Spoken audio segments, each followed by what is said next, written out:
Yay! It's not quite Halloween, but for some reason we're doing a Halloween special. So good afternoon, folks. Welcome to Smudcast number 411, the Halloween special from 3 years ago by Overly Sarcastic Productions, and almost a 30-minute video.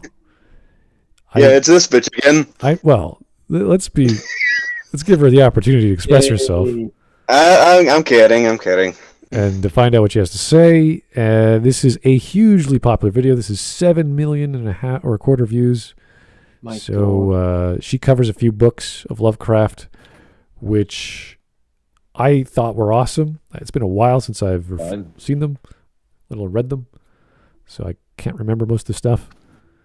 But I've read them recently. They're like, 20 minutes in audiobook form. Yeah, they're not that long. They're not that big.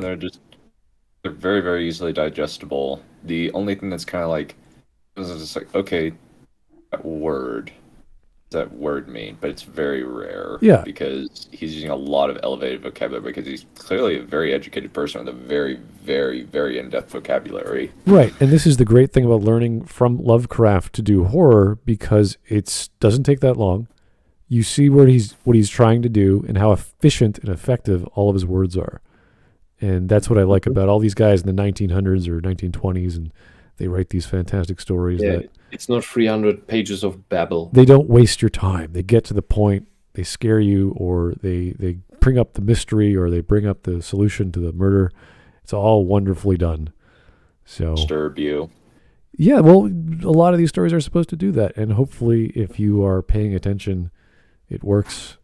Maybe it's not for you. A lot of people don't get scared. A lot of people don't care about scary movies. They don't bother when they watch them. Like, this is nothing. This is boring. Or slasher flicks are too silly. But Lovecraft is where we go to learn how to do horror. So, good stuff. A lot of it's based on I'm only a few. I think 8 or 9 stories out of the Complete Cthulhu Mythos. The Complete Cthulhu Mythos is about 47 hours of audiobook. But I'm only Is that including other authors or just his stuff? I think it just says H.P. Lovecraft. I think it's the complete fiction of H.P. Lovecraft. Oh, it's cool. about. It's got about. Okay, so it's got. Okay. So. Got about 100 and it's got 166 of his stories. Nice. Oh, wow. I didn't know he did that many. That is a lot. Okay. Yeah. Alrighty, guys. This will take some time, but honestly, all she does is recite what happens in the story in a very quick way, or stories in a very quick way. So we might get bored. Might get redundant, yeah. There are little blink and you miss it things of text that you can pause on, and it kind of shows, oh, this is your bias. Yeah. So, anyway, let's get going. I don't know what happened, but Watch Together changed the interface. I don't know why, but they did. So, if anything screws up, I apologize. But It's hopefully, blue now. yeah, now we can press play and not screw up the timeline. Look at that. Isn't that great? Oh, For fucking once. yeah. Okay. The pen is blue. The pen is blue. The pen is blue. Yes. All right, let's get going. It would be inaccurate to describe Howard Phillips Lovecraft. It's more like he was a bundle of issues shambling pedal approximation of a man. Chronically depressed, hypersensitive to criticism, almost certainly agoraphobic, prone to horrible nightmares and nervous breakdowns, and thoroughly racist even by the standards of the time, it'd be easy to come to the conclusion that H.P. Lovecraft was simply afraid of everything. But this isn't true either. He was just afraid of everything that wasn't his hometown of Providence, Rhode Island. Lovecraft is famous for codifying the Lovecraftian horror myth. Way to go, bully. Yeah. For punching down on a man with mental issues. He's not scared of everything except everything not his city. It's like, thanks. It's nice. So basically everything. Man had discussed issues, but there were reasons for that. Cyrek said in the chat, as our very first message, if Red brings up that Lovecraft was a racist, she's wrong. End of story. Flat out wrong. Cyrek, can you elaborate? or anyone else. I would Yeah. like that because I've been reading his stuff and like the Call of Cthulhu is like literally the cult of murderous people. It's everybody white people, and he constantly makes references to the awful mixing of the races at various points in reference to black people and white people. So I think it's safe to say that at least his writing is racist. I guess, but even a lot of his stories deal with the concept of the others, the non-humans, breeding or crossing with humans.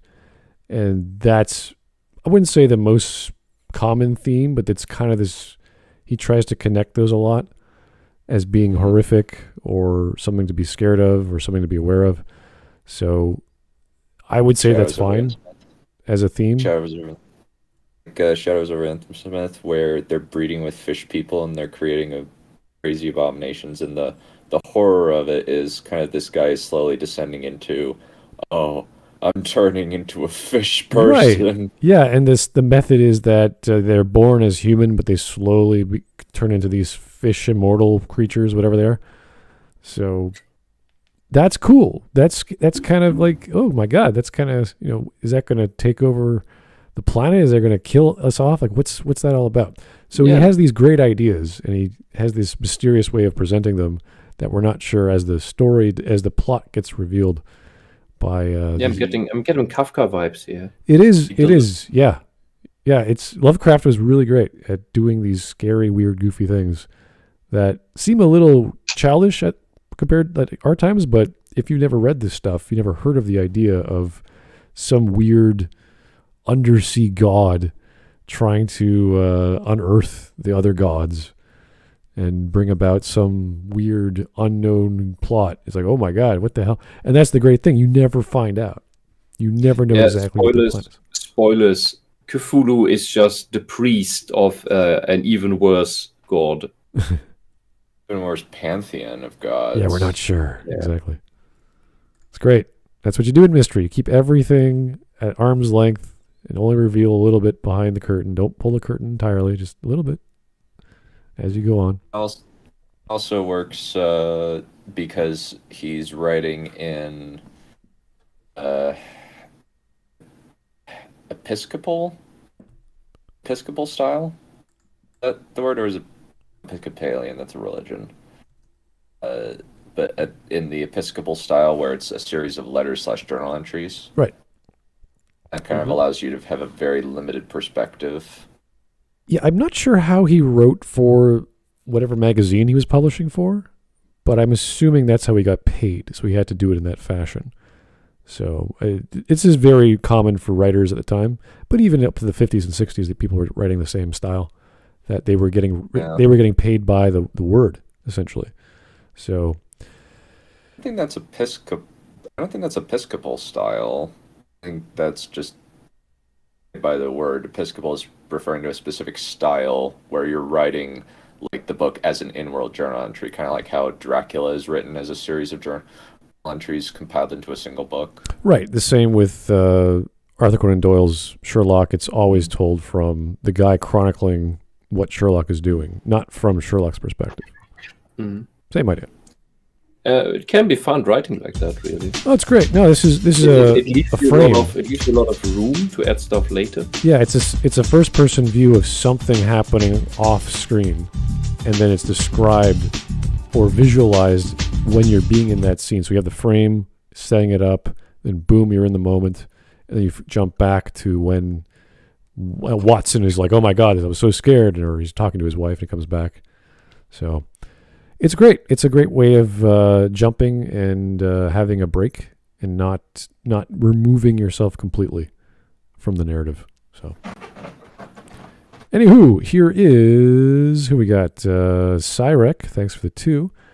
Lovecraft's issues come from his mom. She made him afraid of everything that wasn't in his realm of knowledge of experience. He may have had racist views in his early years, but by talking to his friends, his views changed. Not enough text limit. Okay. Thanks, Cyrek. Okay. Oh, here's a 10 from Lancelot. Hey, sir, how you doing? He was racist because he was very coddled from his mom in his early life. Later on, he had to deal with more of the world. He came to change his mind, and not long before his death, disavowed it. Wow, isn't that great? Fantastic. Red. Do you allow redemption? Do you read history, Red? Do you just read the book and assume the worst? Or Like, what do you do? Do you just go on the what's it called? Prejudice? If I read some text, therefore the person must be a racist, is kind of a really bad take on trying to interpret the writer's intentions. Why would you interpret the writer's intentions anyway? Also, as we just learned, the reason Lovecraft was racist was because of a woman. Red. Miss Feminist. Blame the ladies. Okay. As always, this is what men do in life. We can't blame ourselves. What's the other problem? Where does racism come from? Mothers. The mothers. Oh. There we go. Here's JS. Hey, JS. Thanks for the 5. Before Lovecraft, horror was largely presented in the framework of the supernatural evil being, an abomination to nature and God, so Frankenstein, Dracula, Dr. Jekyll, and Mr. Hyde, while Lovecraft was the first to posit the question, what if the gods hate us? It depends on who you reference for horror or the beginnings of horror. At the time, like, what were you reading? There was some science fiction that was coming out. H.G. Wells, I think. Trying to think outside of other classic poets that was really noticeable. So Call of Cthulhu was printed in 1928. Oh, 1928. Yeah, like we talk about classic horror, we're talking about like Edgar Allan Poe. That might be the most well-known at the time. There was no one real standing out for horror stories.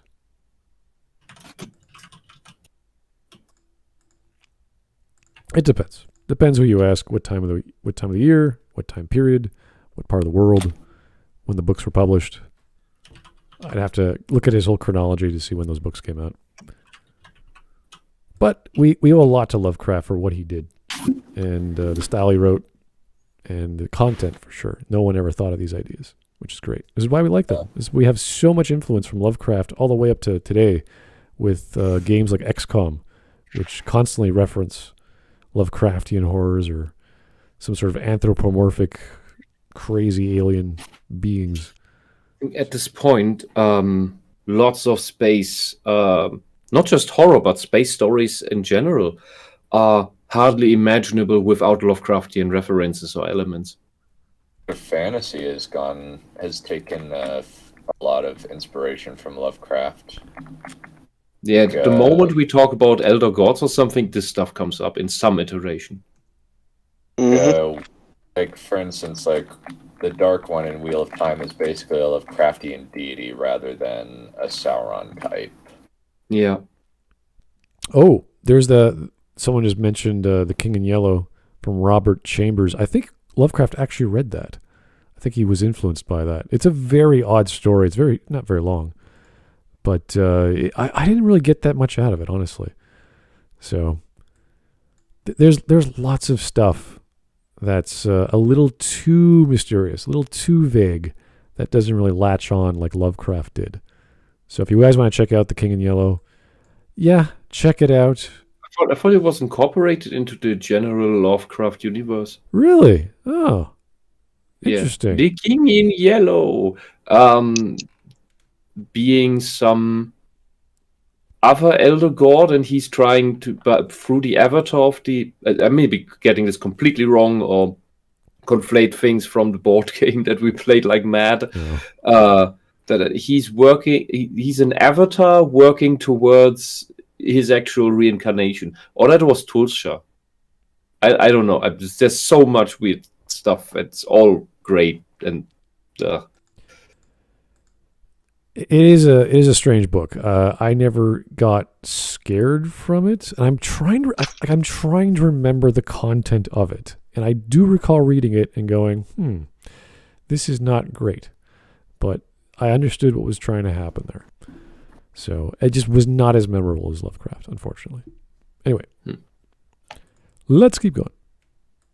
Horror mythos, a cosmology he created with centralized themes, ancient, unknowable, and malevolent gods, and Lovecraft's writing is famous these days for producing an overwhelming sense of sheer hopeless terror at an unfeeling cosmos, wrapped up in visceral descriptions of omnipresent rot and decay, all themes that manage to make perfect sense when contextualized with Lovecraft's life story, which was pretty much a depressing downward spiral. Okay, so I don't, again, hey, he wrote like this, which reflects his actual life. It's like, no, I'm sorry. You could argue he was influenced by his emotions in life, but it's like if I'm going to write about space travel, it's like clearly I was a spaceman and I launched myself into space and I talked about aliens. It's like, no, I didn't. I might have owned a telescope. I might have went to the planetariums. I might have researched planets, but other than that, no. What? Stanislav Lem did not own a rocket in his backyard, What? with which he flew to several planets and solved robot fascism? You mean Arthur Conan Doyle wasn't a detective on the side of being a medical student? And like, oh my and God. Jules Verne hasn't been to the Hollow Earth? Oh my God, yeah. Oh no. I'm not a mystical dragon lord who lives in a fantasy world. That's true. What? I thought you were furry. What? I haven't written any furry books yet. I knew that word would follow. Oh. Dunn has a habit of like, I yet to do that. Vaguely considering doing this. Yeah. That's okay. I'll try that later. Yeah, exactly. That's what you should be doing as an artist. You should always be like, I will try that out. What will happen? Okay, not to be confused with cooking, though. That's another story. Anyway, 48 seconds. Minute 1. Lovecraft was born in 1890 to one of the still thought of themselves as proper English semi-nobility, an image that became harder and harder to maintain due to the decline. Lovecraft was intermittently schooled but never really finished his education, and had access to a decent library with pretty nifty scientific texts, but had too delicate of a constitution for math, and as such made no progress beyond the basics in any of his fields of scientific study, which explains his thorough misunderstanding of non-Euclidean geometry, non-visible light, and the concept of an air conditioner. His mother was institutionalized in 1918, but unfortunately... I'm trying to go and understand what she's trying to say. If she's talking about his books being scientifically inaccurate, maybe, yes. Fine. Yeah. I think that's what she means. Geometrically inaccurate as well. Yeah. Which, by the way, most science fiction is. Yeah.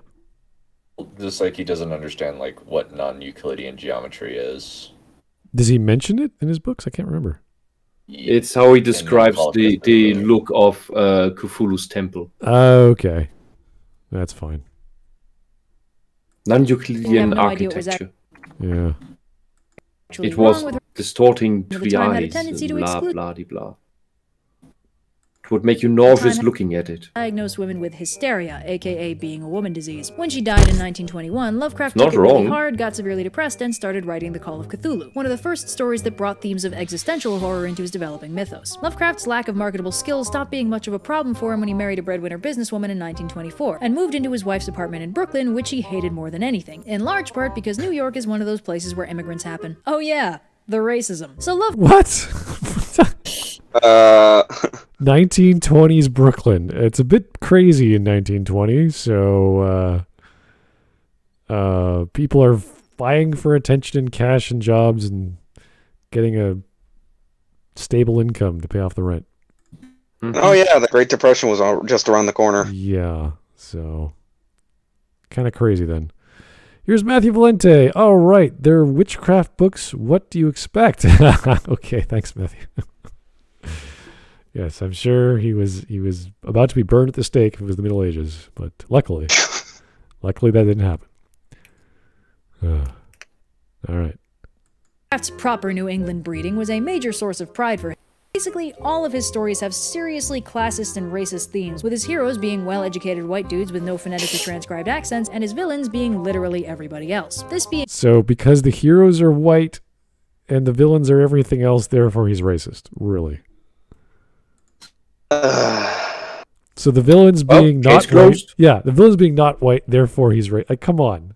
If you have the capability of writing a villain who's not of your race and it's effective, what's the problem?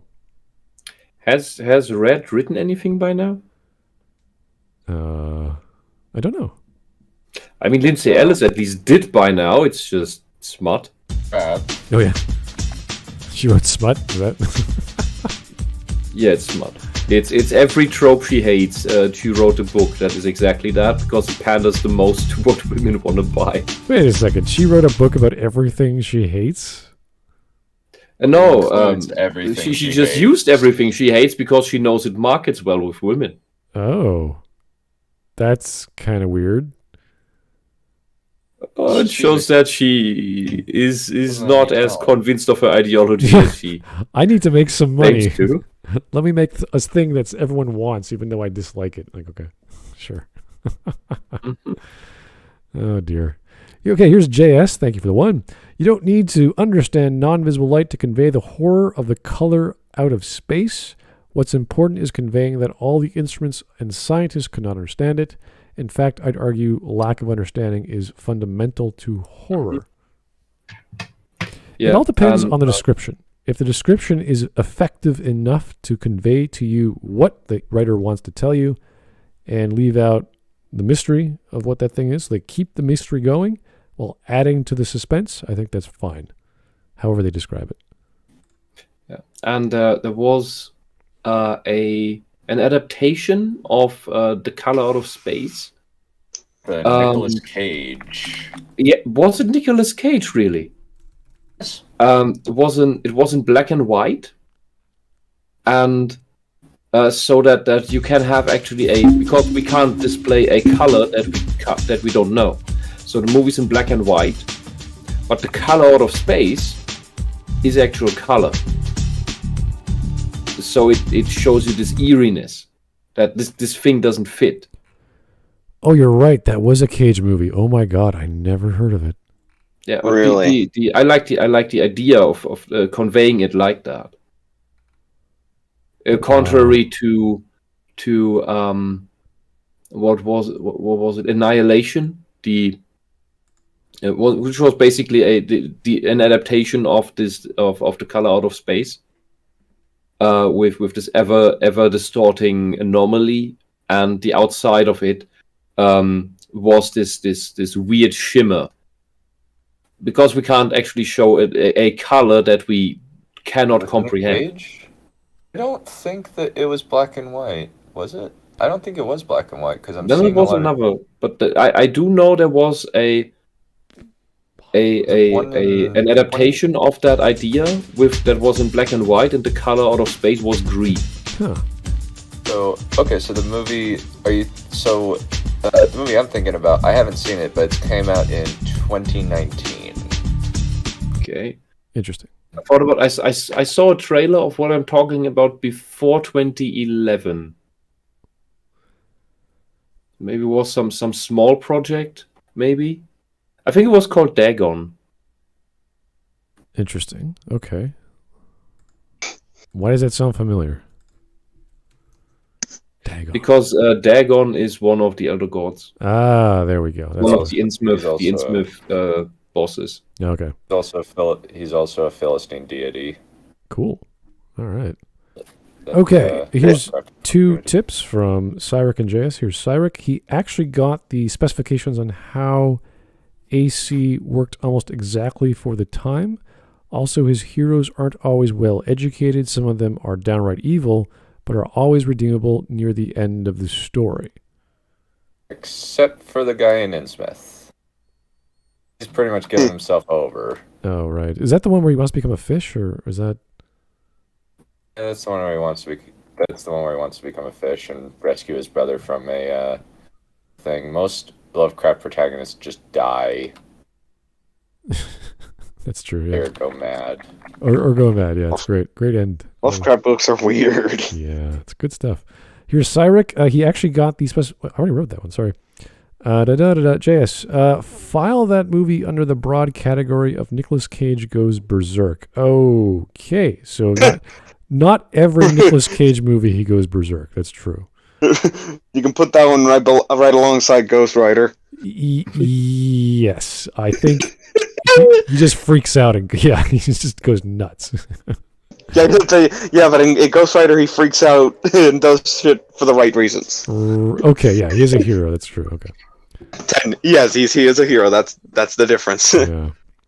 Here's Lancelot again. Thank you, sir. I doubt she'll bring it up, but Lovecraft was the happiest he'd ever been when he married. Oh. That's true. It's a difficult thing, love. You're very happy and you're also very sad. Sometimes at the same time. That's life for you guys. Get forward to it. Or those were simpler times. They were simpler times back in the 20s. Okay. I guess. Very simple. Women were women and men were crazy. It's like, ah! Okay. One more from Adam Woodford. Thanks for the 5, sir. There was 2 versions of Color Out of Space, one with Nick Cage, and it was in color, and there was a fan-made one in black and white. Oh, really? So I'm probably only aware of the latter, but never seen it, only remember the trailer from... Was it... Now long ago. Yeah, was it a European fan-made production, is the question. Because I don't remember that. It looked fan-made. Yeah, like the... It caught that vibe of being made a century ago. I'm thinking of like the artsy-fartsy film, because they want to do cool shit, so they put it in black and white, or they have subtitles or whatever nonsense. No, it wasn't artsy-fartsy. It caught this vibe of having been made with, due to how the shots are made, the perspectives are done. They probably didn't get old lenses, but right. The way the scenes are shot, so it looks like a movie from 100 years ago. So they did use or did not use 35 millimeter. They used something else. Or maybe they use digital camera and they actually just made it look. You have lots of these wide angle shots where people are moving and talking. Interesting. I guess it can look artsy fartsy if you do it the way most people do it. If you really put effort into it, it can come across as good. Right. Not all films that are independent or from Cannes or TIFF are horrible. They have to get filtered out by the critics, by the producers of the show. Oh yeah. Tyler Preston says, I think I found the movie Whisp talked about, came out in 2010, and it's called Die Farbe, which is German for the color. Oh. Yeah. I think it was a German title. I think we're talking about the right thing. Thank you, Tyler Preston. Okay, so it was European. All right, good. That makes more sense because I don't recall it being produced. Yeah. Xander the Wandering Wolf also saw it. Just didn't see the message. Oh, really? Well, thank you, you guys. That's great. Thank you, Chad. You're awesome. Yeah. Okay. Good stuff. Let's go. And maybe I didn't notice because I need to find some. I ran out of caffeine. I just got an energy drink. Cyrek copy pasted me his comment that StreamYard's cut off because it didn't have enough space. The full comment was Lovecraft's mother was mentally abusive towards him, told him his father died before his birth, but was actually in a mental asylum due to syphilis. Oh my God. Lovecraft only found out after his deranged mother was later admitted to the same asylum. The only positive figure in his life was his grandfather, who taught him and bought him science kits and astrology books. His wife was also Jewish. This is important because many call him an anti-Semite. He had many friends of different races and got more women into the writing profession than any other man at the time. Yet he is still called racist, sexist, and anti-Semitic. That's an interesting bit. Well, there are all kinds of authors during that time. I'm trying to think of the greatest ones, like James Joyce. Like, I don't know if Finnegan's Wake would have gotten anyone into writing. All his weird stuff. Stuff. Yeah, like, okay, obviously everyone talks about Ulysses as his big book, and that's true. But after that, it was just strange as hell. It's like, dude, what did you do to yourself after all that?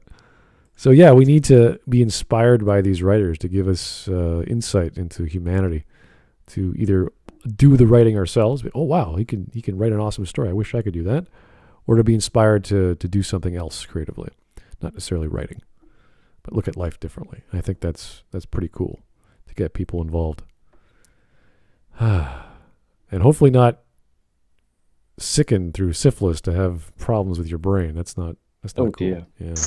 Damn. Yeah, syphilis causes a series of symptoms, but It's not as happy as it was never depicted pleasant. in House. okay. Anyway, 2 minutes in, we're doing okay. Good old English racism, he cared less about skin color direct, about breeding overall. So there's a number of white people bad guys too, albeit uneducated, inbred, and poor. But it's no Oh, so his racism is more like generic hatred for people. Thank you. Very, very clear there, Red. Oh God. He was racist, but he also hated white people. Yeah, I was like, what? Then what are you talking about? Yeah.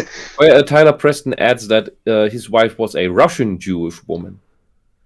There you go. That's what. That's Man, he's, that's when you get. That's when you know you're getting married. Holy shit! Mr. Lovecraft, you're more progressive than Red. Ooh. I thought Jewish was strong enough, but Yes. Russian Jewish. Woo. Maybe Red is just bad mouthing Mr. Lovecraft because he's jealous. Hey, at least they hated everyone equally. Oh dear.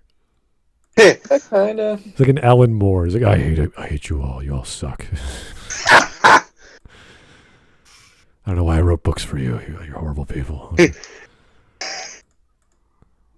Well, at least Mr. Lovecraft knew how to shave very well. So, anyway, Alan Moore's beard is glorious. it I don't is know what you're talking terrifying. about. He It is is very terrifying, but it's glorious. he's one step away from being a hobo. How do we know he isn't one? That's a good point. We don't. We never see him at all unless he's interviewed. Other than that, he's mysterious. We have no clue. Anyway. And a lot of his horror is derived from people crossbreeding with races. Part of this might have been Lovecraft's clear and with all things sexual, but there's also a bunch of racism. Yeah, it's all sexual. Thanks, Red. That's great. It's sexual problems. He's not a man. He's not having kids. Blah blah blah. Yeah. Okay. Thanks. Isn't Red otherwise taking a big stand for the mentally ill, people with issues and stuff? As long as if they're racist, they deserve their mental illness, I guess. There's so many racist socialists. So weird. I guess if you're a socialist, you get a pass or something. Yeah, seems Back like- then? No, right now from Red. Okay. Yeah. So, if you guys don't know, Lovecraft never had any kids. So,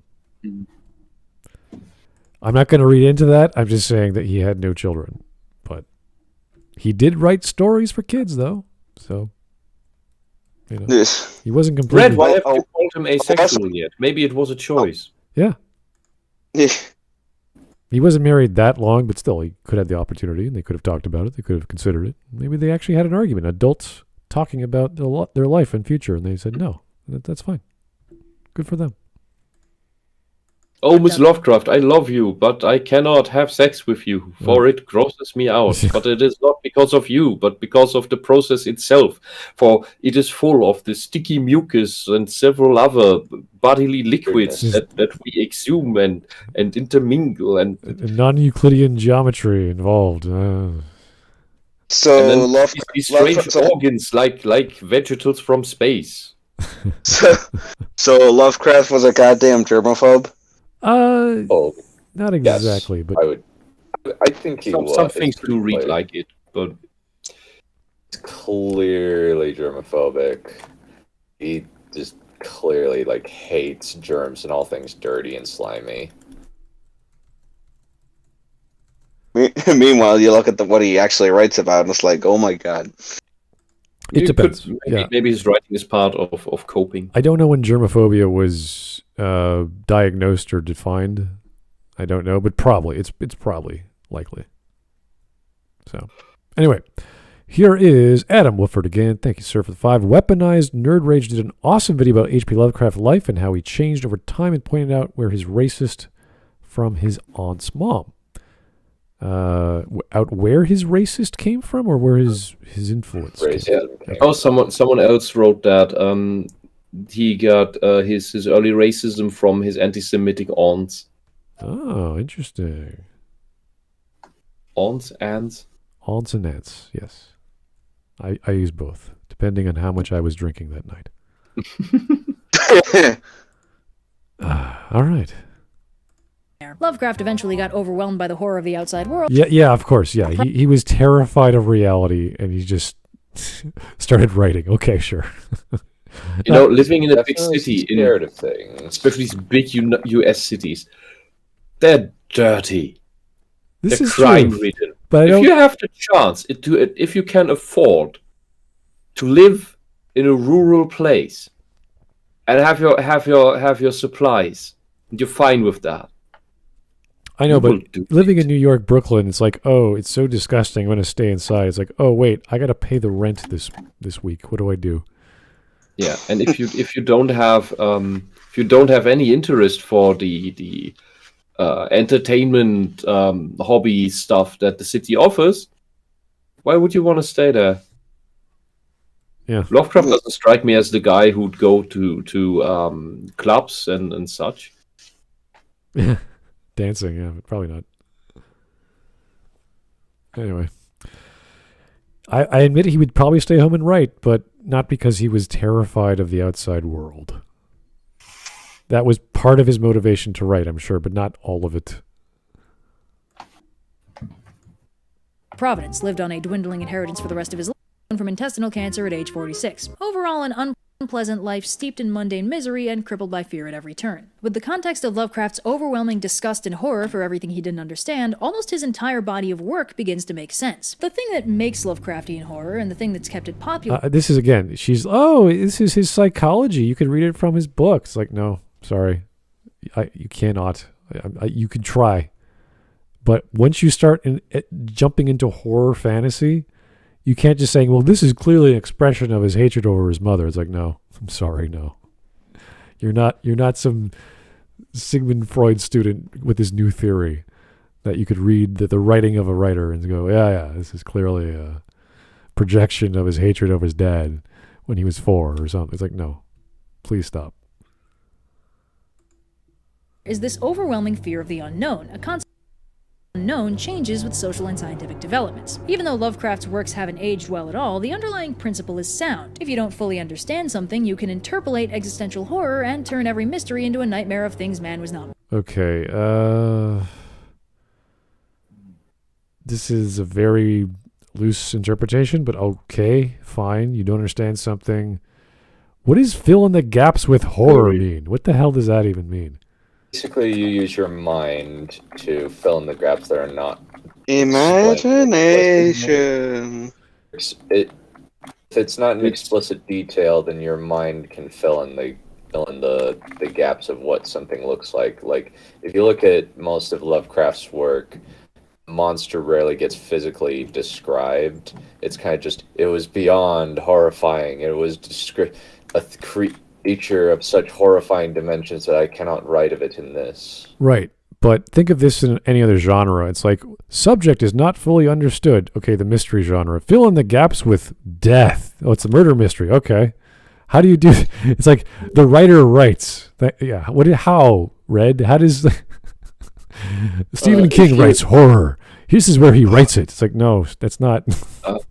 A better adaptation of this technique is that you do describe the atmosphere in the room, maybe the shadows, aspects of the monster in gruesome detail, because in shock sometimes you focus on that, but you never name the thing.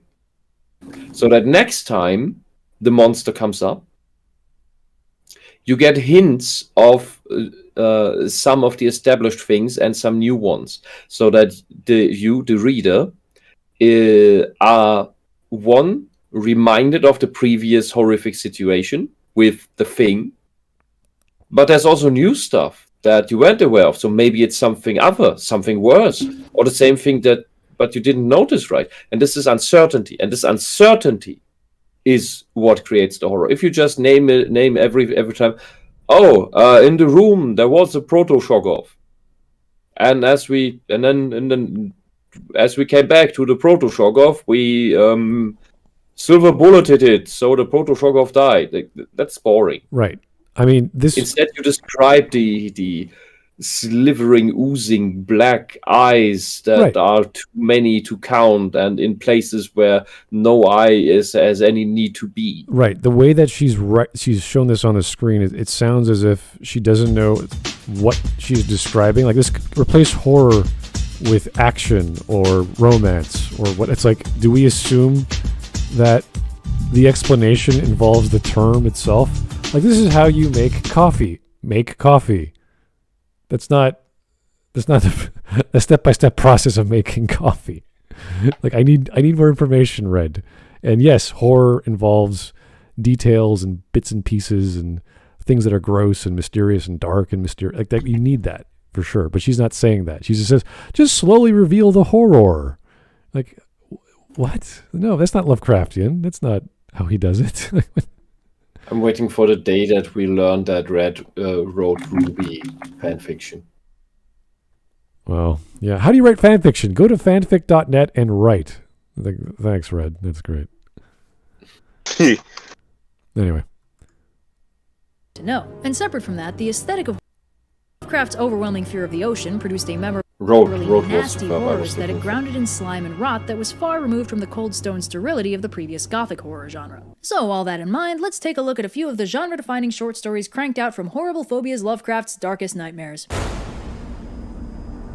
The Call of Cthulhu is framed as a first-person account from one Francis Wayland Thurston, whose venture into the unknown begins as he's going through the notes left by his great-uncle George Angel, a professor at Brown who recently died under mysterious circumstances. The notes describe a series of interactions between Angel and one Henry Anthony Wilcox, an artist and known airhead who's recently taken to dreaming of ancient sunken cities. An earthquake hit New England on February 28, and that night, Henry had this crazy dream that he was navigating an ancient, creepy city covered in green ooze and hieroglyphs, and from the depths of the structure echoed a very spooky voice saying something about Cthulhu in a language he didn't understand. Angel is disproportionately concerned about this dream, and asks if Henry is, by any chance, part of a cult. But Henry's just your average clean-cut New England artist dreaming of things beyond mortal ken. He comes in daily with new dreams, all in the same city, but sometimes different parts of it, and with the same spooky voice saying spooky stuff. Until one day, March 23rd, when he doesn't come in at all. Because, as it turns out, Henry's become very sick and has been deliriously yelling about some giant monster. 9 days later, Henry abruptly gets better and stops having the dreams entirely. Angel launches an investigation, polling a large population for reports of what their dreams were like during the interval when Henry was all wonky. He discovers that salt-of-the-earth working-class folk were totally unaffected, sciencey types had the occasional nightmare, and artists and poets were almost incapacitated by their crazy nightmares. Many of them dreamt of the same city as Henry, along with the same ominous chanting he reported. Overall, the interval between February 28th and April 2nd saw a worldwide spike in madness, mania, and general unrest. That's pretty spooky all on its own, but it turns out Angel had asked Henry about cult activity for a reason. This wasn't his first run-in with the name Cthulhu. 17 years prior, in 1908, Angel is attending an academic archaeological get-together when hard-boiled New Orleans cop Inspector LeGrasse crashes the party with an ancient and creepy statuette they recently confiscated from a particularly nasty cult, and they need to know what it means. The statuette looks like a weird half-human, half-octopus,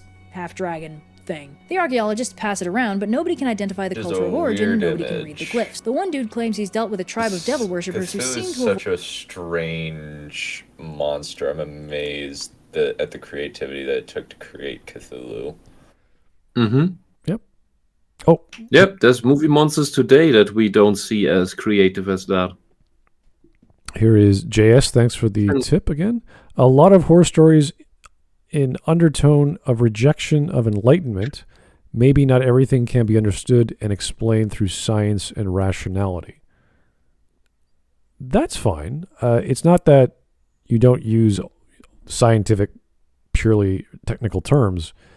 It's that you build up this sense of reality, and you could use scientific terms, but there's a lot left to interpretation, so that you are left with the feeling as opposed to the image, the empirical image. You want the idea, the feeling behind the image to work out to your favor. If you just describe everything like like crazy aliens having all this goo pumping out of their pores and all this stuff. It's like, okay, interesting.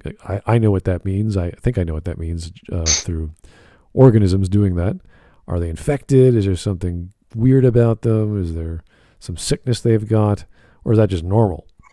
That's their normal state of being. What kind of environment did they come from? Like, that's the kind of stuff I want. H.P. Lovecraft, that's usually how it is. Yeah, and I really like your point that this is actually a really creative design. Then you have to imagine that this thing, within the reality of the story, people stumble upon this depiction of a creature, possibly God, looks like an idol that could be worshipped. If you stumbled upon this in real life, with all we know about mythology, and then there's suddenly this thing, and it is definitely old, what would you make of it? It might be quite unsettling to figure out what kind of deity was this, and what kind of people believed in it. What did people do about it? And why are we only uncovering it now? All right. Let's keep going. Because people be crazy. A similar figure. When asked where the heck he got this statue, reports from some friendly swamp-dwelling New Orleansers that some seriously freaky stuff was happening in the swamp, and their women and children kept getting kidnapped. The cops crashed the party and found a large number of very naked cultists dancing around a burning monolith with the statuette on top, surrounded by the extremely dead bodies of all those kidnapped swamp. Subtler about his deep, abiding loathing and terror of anyone with a skin tone darker than... Okay, so you're saying Lovecraft is very inclusive. Is that what you're saying? Only for the villains, that's a problem. Oh my God. Can't have villains being inclusive. They have to be the good guys too. It has to be everyone. Everything's inclusive. No. Only white people are allowed to be evil.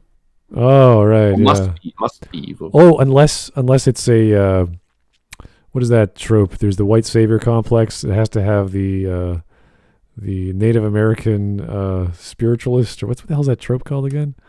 I don't know. White savior is basically the idea that the white man comes in and saves the native population. It's right, but the entire plot of Avatar, basically, but, and Pocahontas to a certain extent. Oh, I know that, but the Really? the natives or the black guy or the spiritual guy, he's always there to put everyone else on the right path. He's the spiritual black dude or whatever, and apparently that's a bad thing. It's too common in these stories. Can't do that anymore. So I'm like, all right, you can't depict white saviors, you can't depict black spiritualists.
about Yogg-Sothoth in a very much not English language before transitioning to English to scream for help before it gets struck by lightning and disappears. The professors return and broadly explain that the monster couldn't really exist in normal reality since it was half Yogg-Sothoth, so they magicked it into not really existing anymore. Anyway, Mr. I looked through the telescope and saw the face of madness starts yelling that the monster had a huge face and it looked like the Whateleys, and yeah, the big plot twist is the giant blob monster was Wilbur's twin brother, though he looked a lot more like his old man. Ah, jeez. What the fuck? Phobia. Rural Massachusetts. For white people. Non-white people, specifically Polynesian. Interracial couples. The ocean. So our phobias. He's scared of everything. Is this the, how does that make him racist? I don't get it. Because he's racist because he says bad things about black people. Oh my God. Can't do that as a writer. Oh. Also uses the N-word frequently. Oh, can't use terms and phrases of your time period. No, that means you're a horrible person. Oh my goodness. Here's JS. Thanks for the tip. For your information, the voice actor who plays the narrator in Darkest Dungeon did some H.P. Lovecraft audiobooks, including Dagon, The Horror at Red Hook, and At the Mountain of Madness. Or The Mountains of Madness. I remember the narrator voice. Yeah, it's kind of old man creepy. Yeah. One person that I kind of like is, I think, Joe Abercrombie's writer, Stephen Pacey. He's really good at audiobook reader. He's it really depends. Like, you can get the writer of the work to narrate it, and that's fine. There's nothing wrong with that. I think Gaiman did that. Jake's. But, Gaiman has a pretty gentle voice, so he's okay. It can work out okay. Brian Jakes did it, but Brian Jakes had the advantage of he had a full cast along with him reading the book. Yeah, that helps. Helps a lot, actually. So they're paying a lot of people to get that audiobook out. So, yeah, no, audiobooks are cool. Depends on the quality, though. So, anyway, let's listen to H.P. Lovecraft hate or be scared of white and non-white people. Amazing. Now, so far, most of Lovecraft's narrators, if they exist, horrified onlookers to an otherwise fairly distant nightmare. They'll find notes about it, or interview the people who actually lived it, or live next door to the monster and completely miss all the excitement. The Shadow over Innsmouth, written closer to the end of Lovecraft's life and well after he moved back to Providence, is a serious departure from form in that the narrator and main character, Robert Olmsted, is point blank on the action and, in fact, personally invested in the story. So the story begins with Robert warning us that he's breaking a long and government-mandated silence about what exactly happened in Innsmouth in 1927, and you'll see why he's breaking that silence when he explains what's up. His narrative starts with him traveling along on a tour of New England, where his mother is from, trying to get in touch with his roots and research his family tree a little bit. However, being broke or thrifty or something, he's attempting to take the cheapest route possible, and this is how he hears about Innsmouth in the first place. There's a very cheap bus route that runs through it, mostly because nobody goes there. The dude expositing this tells Robert, completely unprompted, and it goes on for pages, that Innsmouth used to be a decent town, but had recently fallen into ruin after a nasty epidemic wiped out a lot of the population. All they do is fish, except for one gold refinery ran by an old man Marsh, who's the grandson of one Captain Obed Marsh, who supposedly had a lot of trade with South Sea Islanders, and maybe married one of them, although it's confusingly worded. People in the general area tend to be ashamed and cover up any Innsmouth heritage they have, and while Exposition Dude notes that Marsh's descendants all look pretty normal, Old Man Marsh himself has supposedly developed some kind of skin condition or deformity in his old age. Innsmouth has a lot of nasty old rumors about it, including devil worship and some stuff about a very spooky reef in the Innsmouth harbor called Devil's Reef. Exposition Man says most of the hate is probably race prejudice, but he can't say he disagrees with it, so props for self-awareness, I guess? Anyway, he says most Innsmouth people look kind of... So you can't write racist characters? Is that what you're saying in 1910 and 1920? Oh, let's not address the issue. No, we'll just point it out. You can't do that anymore. Like, why? Oh, can you imagine not having any racial problems in like a fantasy story, like elves and dwarves? It's like, no, we can't. Everyone gets along. There's no problem.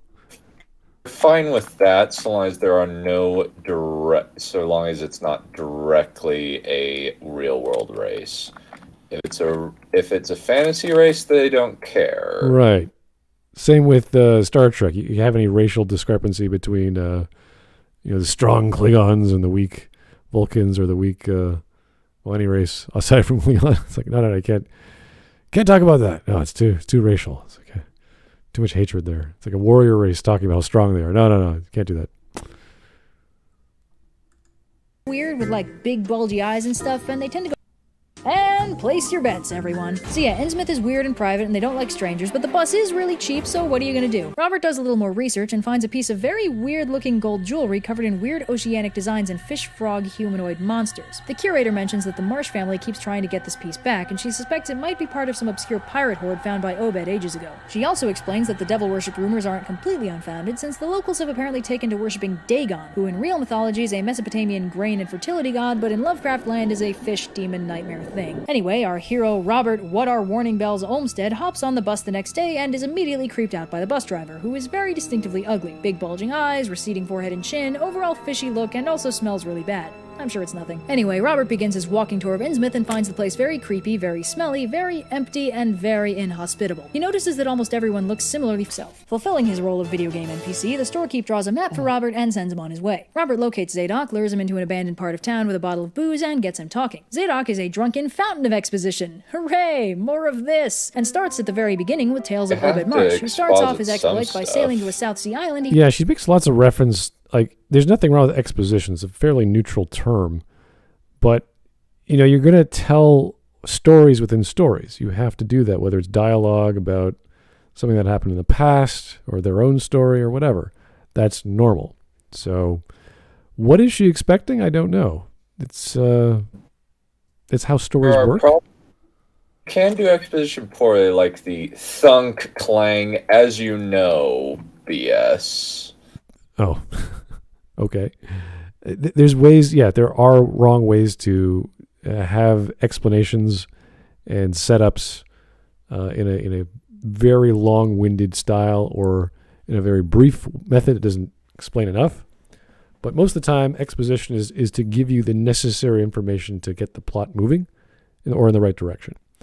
So I'm trying to remember Lovecraft's style. It's pretty brief, the way he writes, but sometimes you get these big pages of just one giant speech from one guy.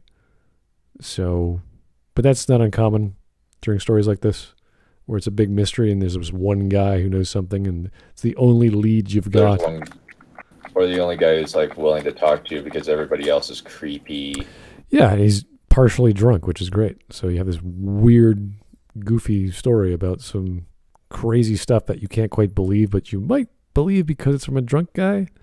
So it's like, all right, I can see where he's coming from. He's making some stuff up, but it's possible. Anyway. At disproportionately good fish hauls and luxurious but creepy. Obed learns that these people are sacrificing their young men and women to some kind of underwater fish people community thing and getting all kinds of favor in return, including fish and gold. The fish people also come up to the surface twice a year to mate with the humans, having told them that their kids will start off looking human but will gradually become more fish-like until they become full fish people and can live underwater full-time. Also, being a fish person means you're immortal unless directly killed, which is a pretty sweet deal, kind of. At this point, you can close the book because you've basically got Innsmouth figured out, but let's stick with the story for funsies. So Obed maintains very lucrative trade with this island for years until one year when he returns to find the island completely destroyed by the neighboring islands, who caught wind of their shape of water shenanigans and burn them to the ground. This is bad for Obed, since his other trade routes aren't doing so hot, and if he stops raking in the cash, Innsmouth stops prospering. So instead, Obed uses some stuff he learned from the Fish Island people to make contact with some fish people right off the coast of Innsmouth, at Devil's Reef in fact, and renounces the Christian god to start worshipping Dagon and raking in the fish and gold. Of course, this isn't a unilaterally positive decision, especially due to the string of disappearances required to maintain the fish people deal. And after a while, the townspeople revolt and Obed and his cult are arrested. A couple weeks after that, however, the fish people erupt out of the harbor and descend on the town, enraged due to the lack of sacrifices. They wipe out over half the town, which is the so-called epidemic from the history books, and Obed takes over and goes full crazy, including leading into the start banging the fish people thing. Zadok mentions how Obed took a second wife who was obviously a fish lady since she was literally never seen in public, and they had 3 kids together. One of whom looked perfectly normal, was educated in Europe, and then went to live and This is Ghost in the Shell, I think? The music? It sounds very similar. What is happening? She's just pulling any music she likes and just throwing it in there, I think.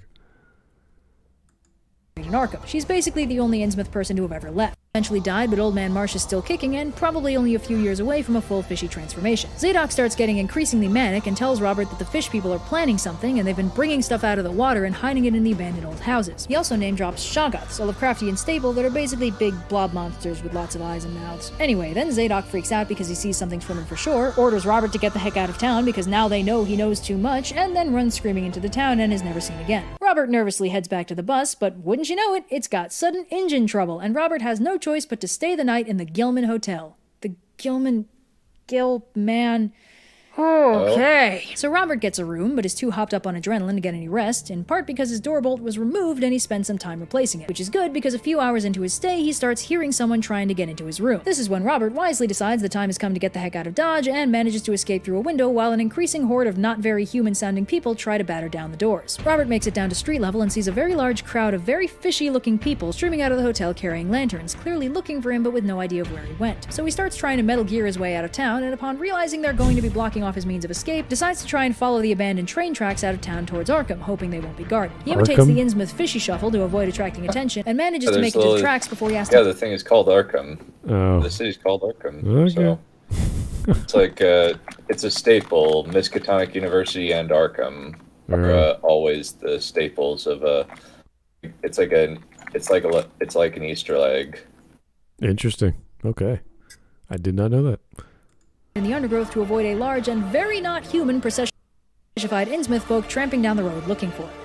Sensibleness of it all, Robert passes out and awakens conveniently not dead the next morning, at which point he jets over to Arkham, gets cleaned up, and then goes straight to the authorities. What follows is a series of raids on Innsmouth, including a lot of arrests and at least one torpedo fired into Devil's Reach. But while all this is going down, Robert's not quite done. See, he does a little genealogical research and finds out that that one Marsh daughter who married an Arkham dude was actually his great-grandmother, and he is part fishman. He starts having weird dreams where he communicates with his fish lady grandmother and great-great-grandmother, who tell him his destiny is to live with them in luxury under the sea until the day when they rise up, consume the surface world, and worship the old ones when they return. Robert is surprisingly on board with this, and when he wakes up to discover he's acquired the trademark Innsmouth look, he decides to do this ASAP, and also to break out a cousin of his who was put in a sanatorium 4 years ago for a disfiguring illness he now understands was just fish puberty. I can't help but feel like this story would be written very differently in today's culture of hot fish people. The seaweed is always greener. Oh my god, she's singing.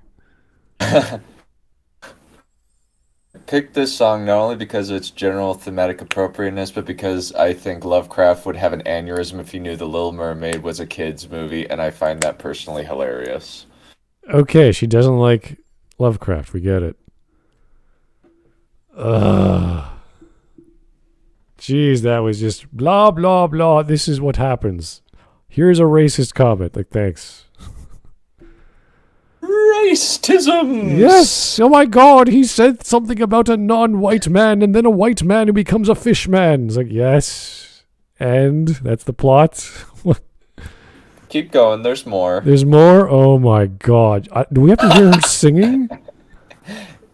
Yes! Oh god. Somebody else's lake. You dream going up there, but that... I'll buy a plushie. What the... Back up a little bit. Alright.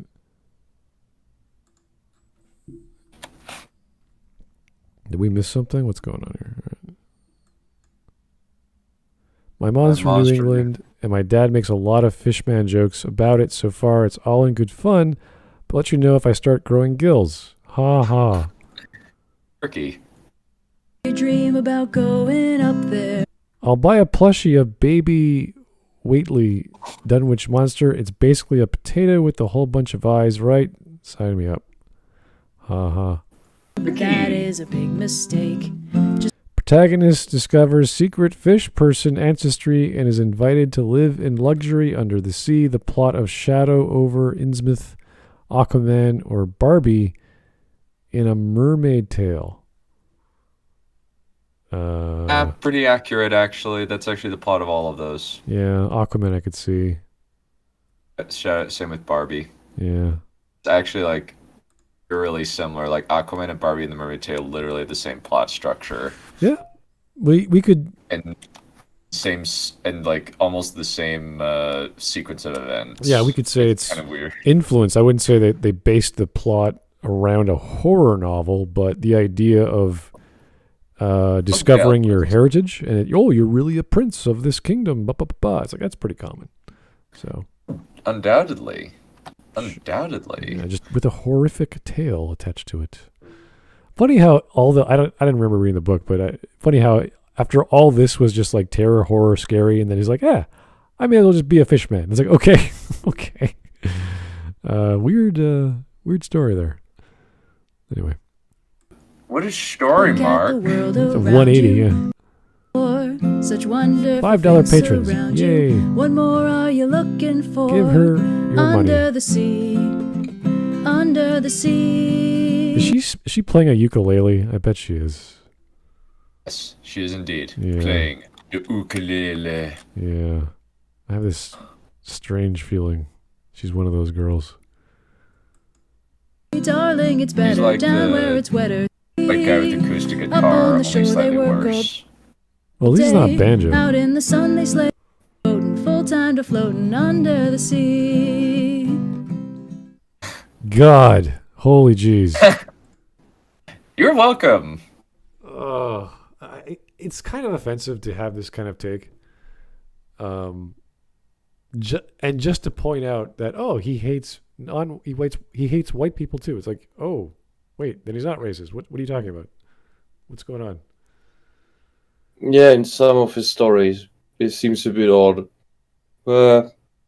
He must be evil. Oh my God, he is scared. No, he's writing horror, you idiot.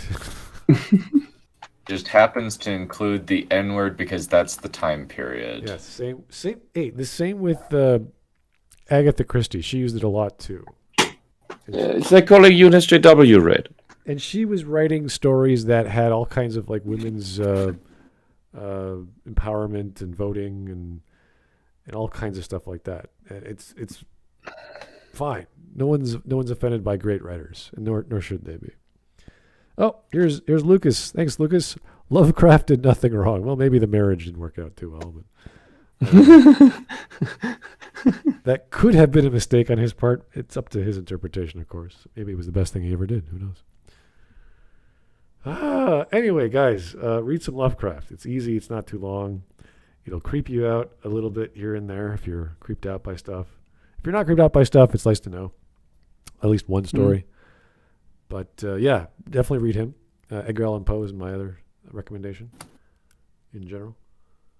But yeah, kind of weird interpretation. Glad Bad video. Yeah, I'm glad she made it because that's her. She's good with telling stories, but the way she told it was like, oh, honey, no, please no. Anyway, let's see if we have any fishy memes going around. It's not that time of the month yet. We're still 2 weeks away from Maggie. Oh yeah, the Maggie fish memes. We did chicken out of the octopus story. Oh God, don't remind me. That was bad. That was just silly. Oh my goodness, Silly. Cthulhu and Japan. It looks like. Okay. Kind of reminds me of the with those D&D monsters again. Oh, geez. Baldur's Gate 3, that was like the main characters or the main villains. Someone in chat, remind me. I'll just keep going. We wouldn't have mind flayers without Mind Cthulhu. flayers, there you go. Thank you. Meow, That's meow. We got I think some. that's a Power Rangers villain, the Cthulhu according to Japan. I think that's a Power Rangers bad guy. In the Power Rangers Samurai. So here's a friendly Cthulhu just giving a cat a fish. Nice. The cat. Yeah. Little cat there. Lovecraft according to Just feeding a cat. That's what Cthulhu's do. HP. What is this?